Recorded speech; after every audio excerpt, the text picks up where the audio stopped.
হাই everyone, good morning. আজিৰ পৰা challenge হাতত লৈছোঁ দেই। 30 দিনৰ কাৰণে ৰাতিপুৱা অকণমান সোনকালে উঠি প্ৰায় আধা ঘণ্টামান খোজ কাঢ়িম। এয়া হৈছে প্ৰথমটো দিন।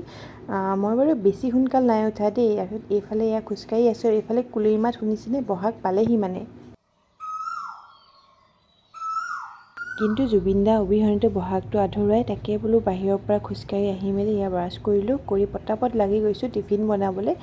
আকৌ এটা মটিভ লৈছোঁ যে বাহিৰত অকণমান খোৱা বোৱা কমাই দিম। এয়া ৰাতিৰ পনীৰ আছিলে, তাকে বোলো ভাতৰ লগত অকণমান ফ্ৰাই কৰি ল'লোঁ। লৈ গা পা ধুই ৰেডি হৈ ল'লোঁ দেই। তাৰপিছত টিফিন বানিলোঁ। একদম এইখিনি সময় দৌৰাদৌৰি হয়, যিহেতু 7টাতকৈ অফিচ পাবগৈ লাগে। এইফালে গাড়ী আহি ৰৈয়ে আছে। তেনেকৈ আৰু এয়া অফিচ আহি পালোঁ। আহি গণপতিক সেৱা কৰি ওপৰলৈ উঠি গ'লোঁ।